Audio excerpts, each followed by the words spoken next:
Hello dear students, welcome back to scholar study centre.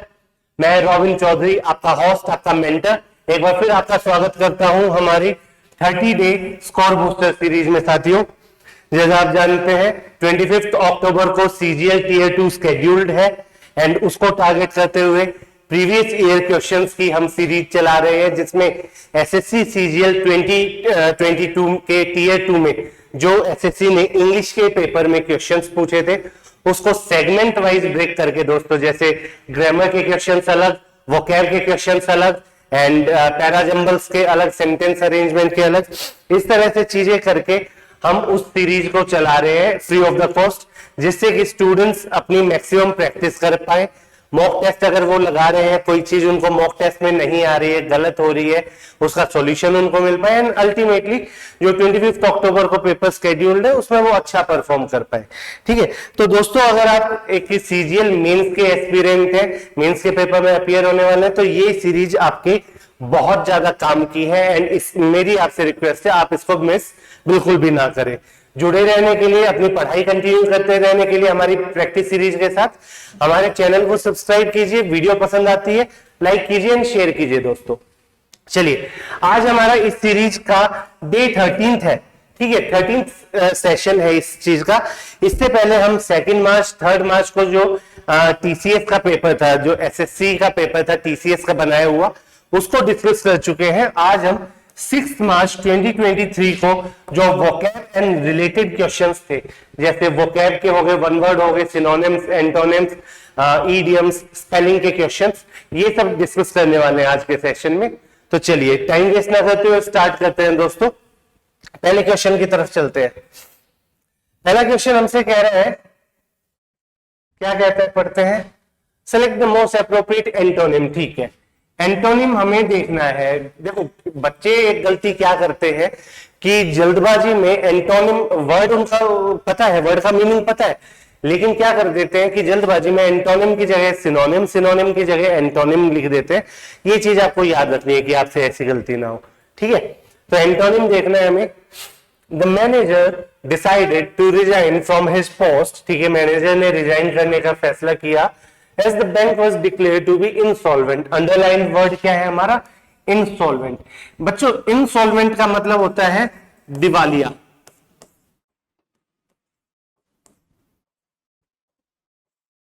Insolvent का मतलब क्या होता है, दिवालिया, जिसके पास पैसे नहीं बचे होते। ठीक है, जो अपने अब एक्सपेंसेस पूरे नहीं कर सकता, जो अपने अब अगर उसकी कोई लाइबिलिटी है, अपनी लाइबिलिटी को पूरी नहीं कर सकता है, दिवालिया। एंड इसी का सिनोनिम होता है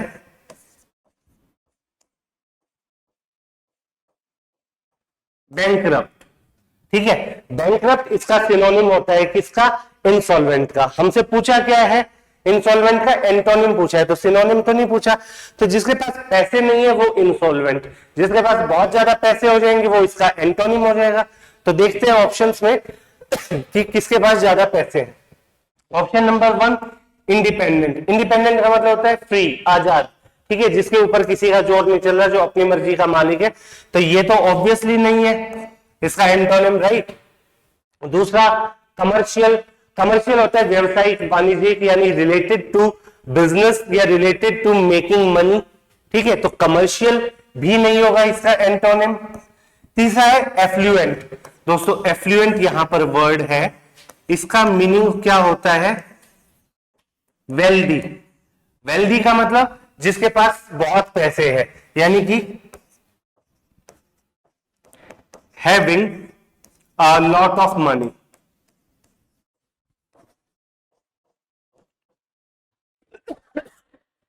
सॉरी, थोड़ा गला खराब है, एडजस्ट कीजिएगा। सो नंबर 3 जो ऑप्शन है एफ्लुएंट, इसका मतलब होता है वेल्दी, जिसके पास बहुत पैसा होता है। सो हमें चाहिए था इंसॉल्वेंट का एंटोनिम। इंसॉल्वेंट मतलब जिसके पास पैसे नहीं बचे हैं, दिवालिया हो चुका है, बैंकरप्ट हो चुका है, उसका एंटोनिम क्या है, एफ्लुएंट, जिसके पास बहुत ज्यादा पैसे है। ठीक है, नंबर 4 ऑप्शन जो है वो तो सिनोनिम हो गया सीधा सीधा। तो यहां पर ऑप्शन नंबर 4 भी गलत है। सो आई होप यहां पर आपको पता चला है कि इंसॉल्वेंट, दिवालिया, बैंकरप्ट सेम मतलब है, इसका अपोजिट एफ्लुएंट होगा। चलिए चलते हैं अगले क्वेश्चन की तरफ। अगला क्वेश्चन हमसे कह रहा है दोस्तों, select the most appropriate antonym. फिर ठीक है, फिर से क्या करना है, हमें एंटोनिम ढूंढना है फॉर द वर्ड ऑफन। ठीक है, इन द फॉलोइंग सेंटेंस। ठीक है, usually eight Christmas uncle often brings lovely and cherished gifts for us. ठीक है, ऑफन का मतलब होता है कोई चीज जो बार बार होती है। ठीक है, जो चीज फ्रीक्वेंटली हो रही है। ऑफन का मतलब क्या है, कोई ऐसी चीज जो बहुत फ्रीक्वेंटली हो रही है, यानी कि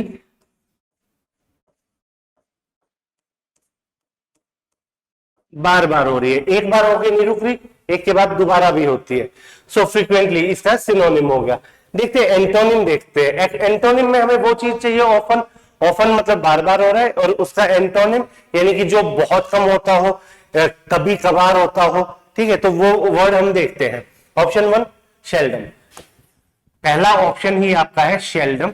शेल्डम का मतलब होता है रेयरली, बहुत मुश्किल से कभी। ठीक है, या हिंदी में इसे कहते हैं यदा कदा। यदा कदा, जो चीज कभी कभार होती है, बहुत कम होती है, उसे आप क्या कहते हैं, शेल्डम। एंड ऑफन होता है फ्रीक्वेंटली, जो बहुत बार बार होता है। तो देखते ही पहले ऑप्शन से ही हमें पता चल गया कि ऑफन का एंटोनिम यहां पर क्या सही गिवन है, शेल्डम। शेल्डम का मतलब होता है रेयरली या यदा कदा, कभी कभार होने वाली चीज। बाकी ऑप्शंस देख लेते हैं। चेरिश्ड का मतलब होता है आप किसी को बहुत पसंद करते हो, प्यार करते हो, और उसकी देखभाल भी कर रहे हो। ठीक है, वो चेरिश्ड है आपके लिए। या कई बार होती है मेमोरी, आपकी चेरिश्ड मेमोरी है, यानी कि कोई एक मोमेंट था आपकी लाइफ में जिसको आप बार बार याद करते हो, बार बार याद करते हो, और वो चीज आपको नॉर्मली खुश करती है, तो ये चेरिश्ड मेमोरी होगी। लवली यानी बहुत प्यारा, दुलारा। यूजुअली जो आमतौर पर चीज होती है उसे आप यूजुअली बोलेंगे। ठीक है, तो यहां पर हमारा वर्ड था ऑफन, उसका सिनोनिम आपको मिला है फ्रीक्वेंटली यानी बार बार। एंटोनिम मिला है रेयरली यानी शेल्डम, यदा कदा, कभी कभार होने वाला। ठीक है दोस्तों, चलिए क्वेश्चन नंबर हमारा है, क्वेश्चन नंबर नेक्स्ट क्वेश्चन है 3।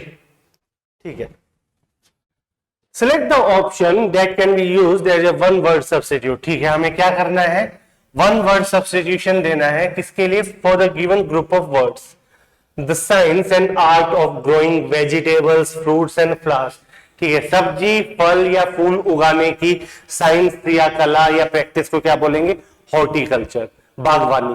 क्या बोलेंगे दोस्तों, इसको हॉर्टिकल्चर बोलते हैं। किस चीज को, साइंस, प्रैक्टिस या आर्ट किस चीज की, growing vegetables, fruits and flowers. Option देखते हैं, हर्पेटोलॉजी नहीं, हॉर्टिकल्चर। ठीक है, हॉर्टिकल्चर हमारा यहां पर करेक्ट ऑप्शन है। कि हॉर्टिकल्चर का मतलब क्या होता है कि द प्रैक्टिस या art of growing vegetables, fruits and flowers. ठीक है दोस्तों, चलिए नेक्स्ट देखते हैं हम। चलो यहां बाकी वर्ड्स की मीनिंग देख लेते हैं। सबसे पहले हर्पेटोलॉजी। हर्पेटोलॉजी क्या होता है, the study of amphibians and reptiles. जैसे आपके मेंढक है, जैसे कि रेप्टाइल्स में क्रोकोडाइल है या स्नेक है। ठीक है, उनकी स्टडी को आप क्या कहते हैं, हर्पेटोलॉजी। तो मैं यहां लिख देता हूं, the study of reptiles and amphibians. अच्छा, रेप्टाइल्स एंड एम्फीबियंस दोनों की स्टडी क्यों, क्योंकि नॉर्मली जो एम्फीबियंस एंड रेप्टाइल्स है वो पानी एंड जमीन दोनों पर रह पाते हैं, इसलिए उन दोनों की एक साथ स्टडी की जा सकती है। किसके अंडर, हर्पेटोलॉजी की। ये एक ब्रांच है किसकी, जोलॉजी की, जीव विज्ञान की। ठीक है, जोलॉजी की एक ब्रांच है जिसमें आप study of reptiles and amphibians आप पढ़ते हैं। हॉर्टिकल्चर का हमने बता ही दिया, art of growing vegetables, fruits and flowers. Next word haplology. Haplology का आपको बताता हूं। देखो हेप्लोलॉजी क्या होता है कि जब आप एक सिलेबल या साउंड को गायब कर देते हो किसी वर्ड में से, क्योंकि वो रिपीट हो रही है, रिपीट हो रही है। जैसे इसी को ले लो, जैसे यहां पर LOLO हैप्लोलॉजी, हैप्लोलॉजी। ठीक है, तो ये जो एलो है, लो, ये लो रिपीटेड है, लो लो। तो आप शॉर्ट बनाने के लिए क्या कर देते हैं, एक लो को अगर खा जाते हैं, गायब कर देते हैं, उसे आप हैप्लोलॉजी कहेंगे, यानी इसकी प्रोनाउंसिएशन आप क्या बना दोगे, हैप्लोलॉजी, शॉर्ट बना देते हो। जैसे वर्ड ले लो,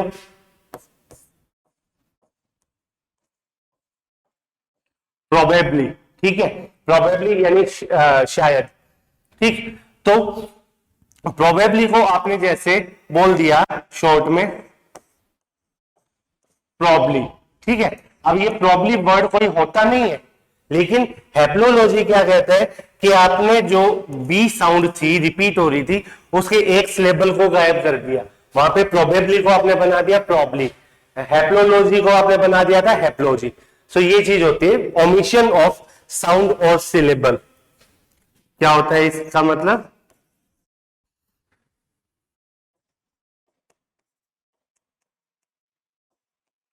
omission of a sound or a syllable from a word। ठीक है, किसी वर्ड में से कोई साउंड या सिलेबल को अगर आप गायब करते हो, खा जाते हो, उसे आप हैप्लोलॉजी कहते हो। हर्बिंग यानी हर्ब्स वगैरह की प्रैक्टिस करना, उसको उगाने की कोई ऐसे डेफिनेट वर्ड नहीं है ये। चलिए, आई होप आपको ये चारों वर्ड्स समझ में आए हैं। करेक्ट ऑप्शन है, करेक्ट आंसर है यहाँ आपका हॉर्टिकल्चर, ऑप्शन नंबर 2। हॉर्टिकल्चर का मतलब होता है science and art of growing vegetables, fruits and flowers. चलिए बढ़ते हैं अगले क्वेश्चन की तरफ। नेक्स्ट क्वेश्चन आपसे कहता है दोस्तों, क्वेश्चन नंबर 4 होगा शायद, नंबर में कुछ गड़बड़ हो गया तो। Select the option that can be used. पिछला कौन सा क्वेश्चन था, रुको पिछला देख लेते हैं। पिछला क्वेश्चन नंबर 3 था, अब ये क्वेश्चन नंबर 4 है। ठीक है, इस पे ये क्वेश्चन नंबर आपका 4 है। ठीक, select the option that can be used as a one word substitute for the given group of words. हमें फिर से एक वन वर्ड सब्स्टिट्यूशन देना है, किसके लिए, one who is a bootlicker and a flatterer. ठीक है, चापलूस, यसमैन। ठीक है, एक पर्सन जो बूट लिकर है, फ्लैटरर है, जो सामने वाले की तारीफ करता है अपना कुछ काम निकलवाने के लिए, चापलूसी करता है। ठीक है, उसको क्या कहते हैं, बूट लिकर एंड फ्लैटरर, सामने वाले की तारीफ करके अपना काम निकलवाने वाला। बूट लिकर से आप खुद समझ जाओ कि सामने वाले की जूते चाट रहे, यानी कि चापलूसी कर रहे हैं। ठीक, तो इसके लिए क्या मतलब, क्या वर्ड होता है, एक वर्ड होता है साइकोफेंट। देखते हैं, गोल्ड डिगर, ग्रेगरियस, साइकोफेंट। ठीक है, option number 3, option number 3 sycophant. Sycophant का मतलब क्या होता है, जो सामने वाले को तारीफ करे। ठीक है, किस लिए, ताकि अपना कोई फायदा निकलवाया जा सके। इसको दूसरा क्या कहते हैं, यसमैन। यसमैन का क्या मतलब होता है, जी हुजूरी करने वाला, चापलूसी कर रहा है, हर बात में हाँ बोल रहा है।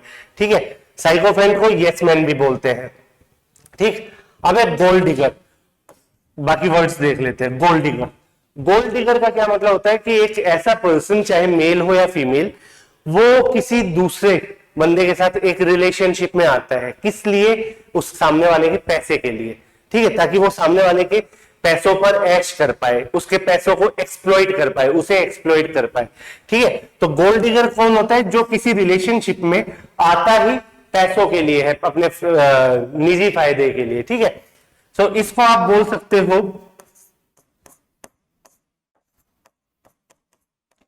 एक्सप्लॉइटर, जो पैसों के लिए एक्सप्लॉइट करता है सामने वाले पर्सन को। या इसके लिए एक और भी वर्ड है, 49er। क्या वर्ड है, 49er। ठीक है, सो गोल्ड डिगर एक ऐसा person, someone who comes in a relationship with a person only because of other persons money, पैसे के लिए।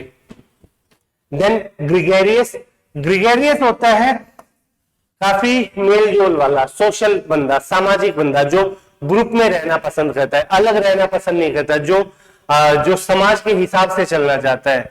जैसे मैं इसको बोल दूं, ये बंदा सोशल होता है, दूसरा वर्ड सोशेबल भी बोला जा सकता है इसको, ग्रेगरियस को। देन ये फ्रेंडली होता है, रिजर्व नहीं होता, घुलता मिलता है अच्छे से। एंड एक और वर्ड ले लेते हैं इसके लिए, कॉर्डियल। ठीक है, सो ग्रेगेरियस क्या होता है? मिलनसार। मिलनसार यानी सोशल, सोशेबल, फ्रेंडली, कॉर्डियल, ये सब वर्ड्स किसके लिए है? ग्रेगेरियस के लिए। Then manipulative. मैनिपुलेटिव क्या होता है? एक ऐसा बंदा जिसके अंदर ये स्किल है कि वो अपनी बातों से सामने वाले को इन्फ्लुएंस कर सके। जैसे आप गाड़ी खरीदना चाहते हो क्रेटा, लेकिन कोई मैनिपुलेटिव बंदा है, वो आपका दिमाग घुमा देगी, नहीं क्रेटा नहीं खरीदनी, स्कॉर्पियो खरीदो, स्कॉर्पियो अच्छी है। एंड आपको क्रेटा बहुत पसंद होते हुए भी आप उसकी बात मान जाते हो। ठीक है, क्यों? क्योंकि उसने आपको मैनिपुलेट कर लिया। मैनिपुलेट कर लिया यानी अपनी बातों में उलझा लिया, फंसा लिया, अपनी बातों में उलझा के आपसे आपकी बात, उसने आपसे बात मनवा ली। तो somebody skillful at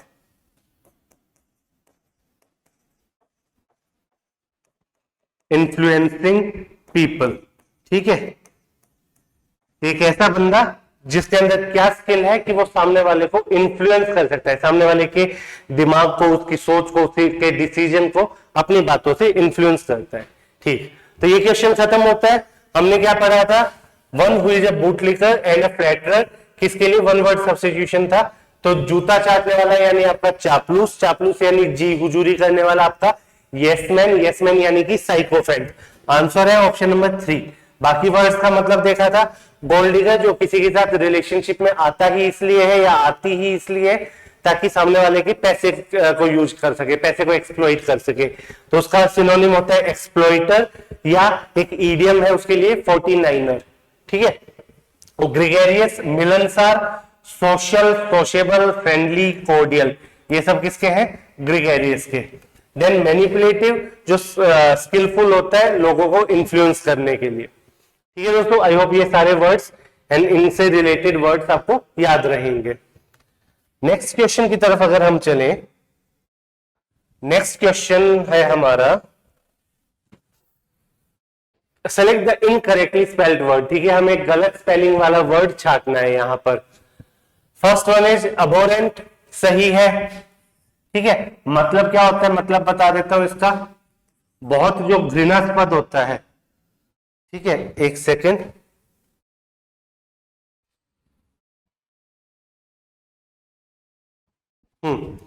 अबोरेंट होता है जो बहुत बुरा, डिसगस्टिंग होता है। डिसगस्टिंग यानी कि घृणास्पद, जिसको देखकर, सुनकर, जिसके बारे में सोचकर आपको नफरत आए, घृणा आए, उसे आप कहते हैं अबोरेंट। ठीक है, डिसगस्टिंग या वेरी बैड, वेरी अनप्लेजेंट, कुछ भी आप कह सकते हो। Very bad, unpleasant. ठीक है, ये अबोरेंट है, इसकी स्पेलिंग सही है। देन है एब्सिल, ओके, इसकी स्पेलिंग भी सही है दोस्तों। एब्सिल का मतलब क्या होता है? जैसे आपने माउंटेनियर्स को देखा है, वो पहाड़ पर चढ़ते हैं रस्सी के सहारे, ठीक है, रॉक बंधी होती है उनसे। सो आपने अगर स्टंटमैन देखे हैं या माउंटेनियर या किसी मूवी वगैरह में आपने देखा है कि एक स्टीप क्लिफ है या रॉक है, उससे अगर कोई नीचे उतर रहा है तो रस्सी उसने पकड़ी होगी एंड वो जल्दी जल्दी नीचे उतरेगा उस रस्सी पर, फिसल फिसल कर नीचे की तरफ, राइट। तो इसी चीज को ये जो माउंटेन या किसी स्टीप क्लिफ से जो डाउन आने की प्रक्रिया है रस्सी के सहारे, इसे कहते हैं एब्सील, इसे कहते हैं एब्सील। ठीक है, आई होप आपको ये याद रहेगा। देन थर्ड पे है एक्सीड, यहां पर स्पेलिंग गलत है। ठीक है, आपका ऑप्शन नंबर 3 ये आपका सही आंसर है। यहां पर इसकी स्पेलिंग होनी चाहिए थी क्या? एक्सीड। इसकी करेक्ट स्पेलिंग क्या होनी चाहिए थी? एक्सीड। ठीक है, एक्सीड का मतलब होता है कि सामने वाले की कोई डिमांड है, मांग है, उसको मान जाना, पूरा कर देना, झुक जाना। तो एक्सीड का मतलब है to agree to a demand. कोई मांग है, डिमांड है, उसको मान लेना, स्वीकृति दे देना, झुक जाना, उसे आप कहते हो एक्सीड। ठीक है, then fourth word is abscess. Abscess होता है आपका शरीर पर किसी इंसान या जानवर के शरीर पर फुंसी या फोड़े हो जाते हैं जिसके अंदर पस होती है, ठीक है, येलो लिक्विड होता है, इन्फेक्शन के कारण से पस पड़ जाती है, उस फोड़े को एब्सिस कहते हैं, ठीक है, क्या कहते हैं, एब्सिस। तो इसको मैं लिख सकता हूं कि ये एक तरह का अल्सर है, अल्सर फिल्ड विद पस, ठीक है, मवाद होती है, मवाद से भरा हुआ एक फुंसी या फोड़ा हो गया, अल्सर हो गया, उसे आप एब्सिस बोलेंगे। एक्सीड यानी कि to agree to a demand, कोई बात मान लेना। Abhorrent, disgusting, very bad, unpleasant, घृणास्पद। एब्सिल मैंने बताया कि नीचे उतरना, पहाड़ से या किसी खड़ी ढलान से नीचे उतरना, रस्सी के सहारे तेजी से नीचे उतरना, ठीक है, उसे आप बोलेंगे एब्सिल। चलिए, तो ये था हमारा, ये क्वेश्चन नंबर 5 था हमारा, ठीक है, आगे बढ़ते हैं।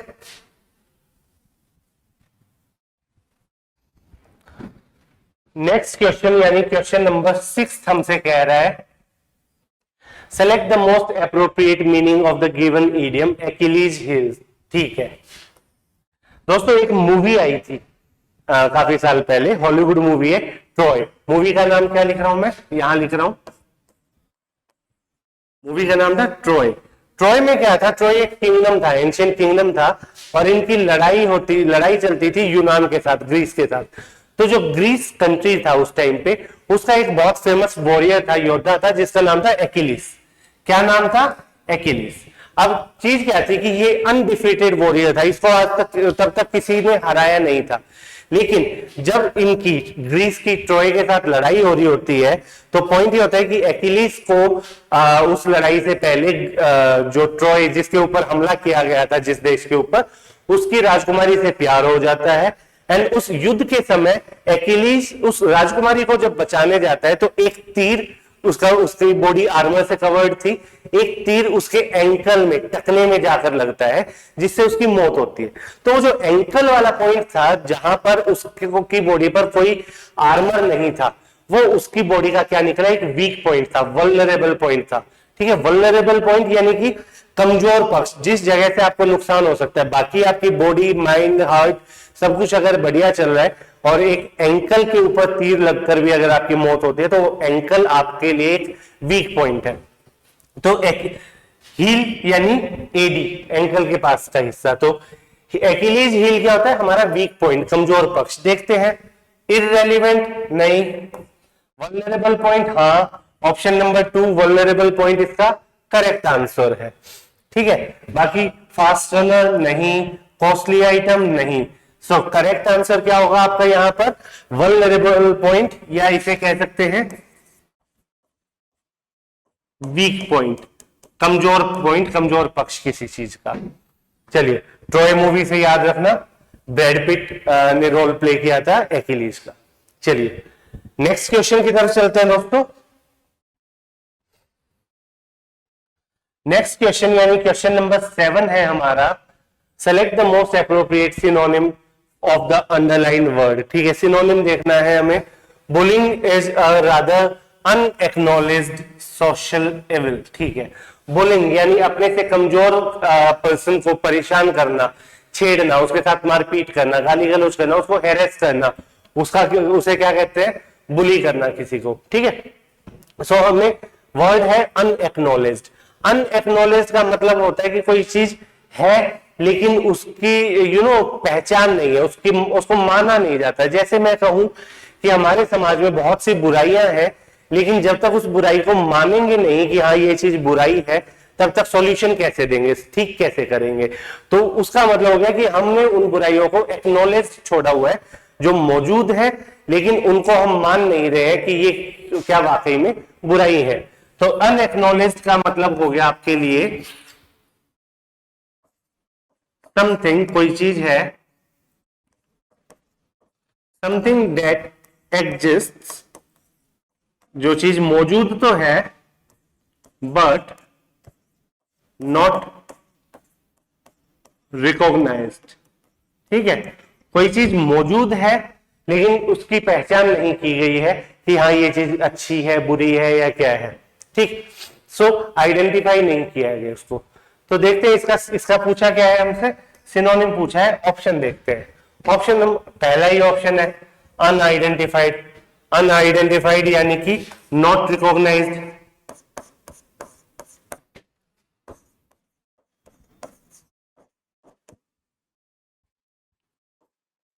अनआइडेंटिफाइड का मतलब नॉट रिकॉग्नाइज्ड, ठीक है। सो अनएक्नॉलेज्ड और अनआइडेंटिफाइड ये आपस में सिनोनिम है दोस्तों, ठीक है।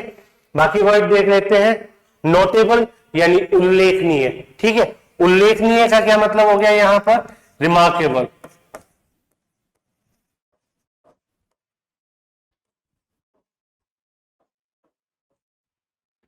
ठीक है। नोटेबल का क्या मतलब होता है, रिमार्केबल यानी उल्लेखनीय। हिंदी में लिख देता हूं मैं आपके लिए,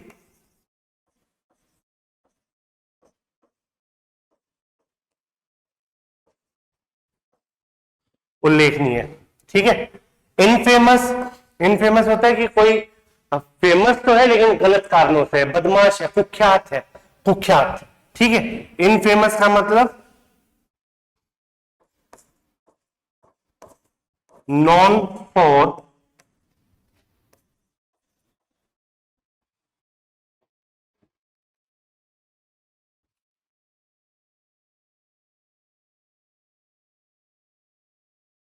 नॉन फॉर बैड रीजंस। गलत कारणों की वजह से कोई बंदा फेमस है अगर, तो उसे आप क्या बोलेंगे, इनफेमस बोलेंगे, यानी कि कुख्यात, ठीक है। क्या बोलेंगे, कुख्यात। चलिए, ये सारे वर्ड्स हुए। अनएक्नॉलेज यानी जो चीज एग्जिस्ट करती है लेकिन उसको रिकॉग्नाइज नहीं किया जाता, यानी आइडेंटिफाई नहीं किया गया। अनआइडेंटिफाइड है जो रिकॉग्नाइज नहीं है, ये सिनोनिम हो गए। नोटेबल यानी उल्लेखनीय, रिमार्केबल जो बहुत एक्स्ट्रा ऑर्डिनरी है। इनफेमस यानी कि जो फेमस है लेकिन गलत कारणों से फेमस है, तो जैसे जैसे कुख्यात कहते हैं, ठीक है। एंड नेम्ड जो किसी भी चीज को आप नाम देते हैं, नाम दिया हुआ है वो। तो आई होप ये आपको क्लियर है। अगले क्वेश्चन की तरफ चलते हैं। नेक्स्ट क्वेश्चन यानी क्वेश्चन नंबर 8 हमसे कहता है choose the correct spelling of the underlined word in the given sentence, ठीक है। स्पेलिंग देखनी है हमें। The committee could not reach consensus लिखवाना चाह रहा है, ठीक है, सर्वसम्मति, ठीक। कंसेंसस लिखवाना चाह रहा है ये हमसे, उसको भी करते हैं। ये रहा ऑप्शन नंबर 1 ही है, कंसेंसस, ठीक है। ये सही स्पेलिंग है इसकी, CONSENSUS,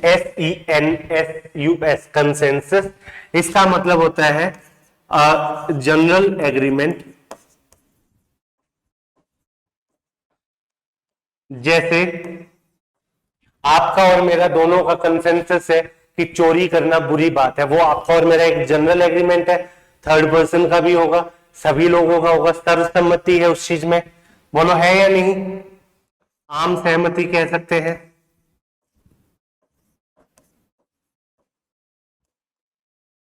कह सकते हैं ना, आम सहमति। ये हो गया आपका कंसेंसस, ठीक है। फिर क्या वर्ड है, कॉन्शियस।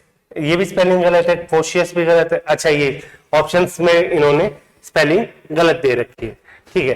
तो ये है कॉन्शियस, यहां स्पेलिंग होनी चाहिए इसकी सही।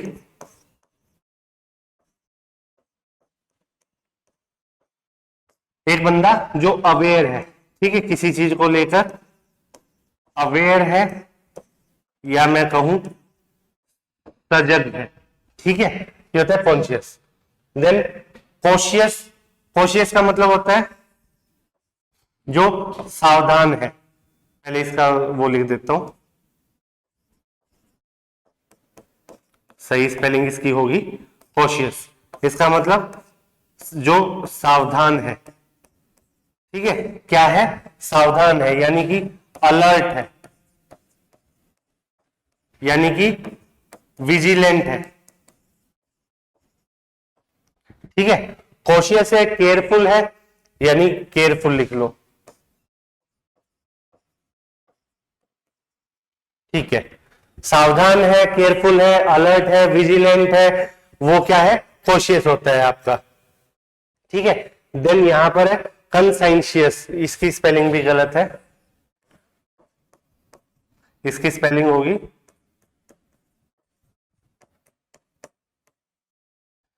कंसाइंशियस। ये होता है एक ऐसा बंदा जो अपने काम को बहुत ईमानदारी से करने की कोशिश करता है, कर्तव्यनिष्ठ जो होता है। क्या होता है ये? कर्तव्यनिष्ठ। हिंदी में लिख दूं, कर्तव्य निष्ठ, ठीक है। कंसाइंशियस क्या होता है? कर्तव्यनिष्ठ, जो अपने काम को बहुत बेहतर, बहुत अच्छे तरीके से करने की कोशिश करता है, ठीक है दोस्तों। ये सभी वर्ड्स का हो गया। यहां स्पेलिंग गलत थी, सही स्पेलिंग है कंसेंसस। कंसेंसस का मतलब होता है एक जनरल एग्रीमेंट, आम सहमति। दूसरा है कॉन्शियस यानी अवेयर, सजग किसी चीज को लेके। कॉशियस यानी सावधान है, अलर्ट है, विजिलेंट है, केयरफुल है। देन कंसाइंशियस है जो कर्तव्यनिष्ठ है, ठीक है, ईमानदार है अपने काम को लेके। चलिए अगले क्वेश्चन पर बढ़े। आई होप आपको ये सभी क्लियर है। नेक्स्ट क्वेश्चन हमसे कह रहा है, क्वेश्चन नंबर 9 है ये। Select the most appropriate meaning of the highlighted idiom. The actress daughter is just a chip of the old block. ठीक है, जो अभिनेत्री है उसकी बेटी chip of the old block है। Chip of the old block का मतलब होता है जो आदतों में, बिहेवियर में या अपीयरेंस में अपने पेरेंट्स से बिल्कुल मिलता जुलता हो। ठीक है, क्या कहा मैंने? जो अपनी आदतों में, बिहेवियर में, अपीयरेंस में अपने पेरेंट्स से बिल्कुल मिलता जुलता जो पर्सन होता है उसको कहा जा सकता है ये chip of the old block है, यानी अपने पेरेंट्स से बहुत मिलता है। ऑप्शन देखते हैं। To get into the enemy's territory, नहीं। Similar to one's parents in behaviour, बिल्कुल सही, option number 2। To console the dreary, नहीं। Option number 4 to chip of the edges, नहीं, ये भी गलत है। Option number 2 similar to one's parents in behaviour, ये आपका यहां पर करेक्ट आंसर है। ठीक है, बिहेवियर में या अपीयरेंस में या किसी और आदत में अपने पेरेंट्स से सिमिलर होना यह क्या कहलाएगा? Chip of the old block. ठीक है, आप सीधी चीज देखो, ओल्ड ब्लॉक यानी आपके पेरेंट्स, और उसी ओल्ड ब्लॉक में से एक चिप आप निकल के आए हो। ठीक है, उन्हीं पेरेंट्स में से एक चिप आप निकल के आए हो, तो आप सिमिलर होंगे। ठीक है, चलिए अगले क्वेश्चन की तरफ चलते हैं। नेक्स्ट क्वेश्चन है, ठीक है, यही सारे क्वेश्चंस थे जो एसएससी ने हमसे 6 मार्च 2023 को पूछे थे। एंड ये सभी क्वेश्चंस आपके vocab, idioms, synonyms, antonyms, one word substitution, spelling से रिलेटेड क्वेश्चंस थे। And today was our session number 13। चलिए कल फिर से मुलाकात होगी दोस्तों, सेशन नंबर 14 होगा, डे 14 होगा। एंड एक नया सेगमेंट लेकर आएंगे हम एसएससी के प्रीवियस ईयर क्वेश्चंस का। ठीक है, तब तक के लिए अपनी पढ़ाई को कंटिन्यू रखिए, बहुत अच्छे से पढ़िए। आपके अगर डाउट्स होते हैं तो नीचे कमेंट सेक्शन में आप डाल सकते हैं, मैं उन पे रिप्लाई करने की कोशिश करूंगा। चलिए बहुत ध्यान रखिए। जय हिंद दोस्तों, हैव ए ग्रेट डे।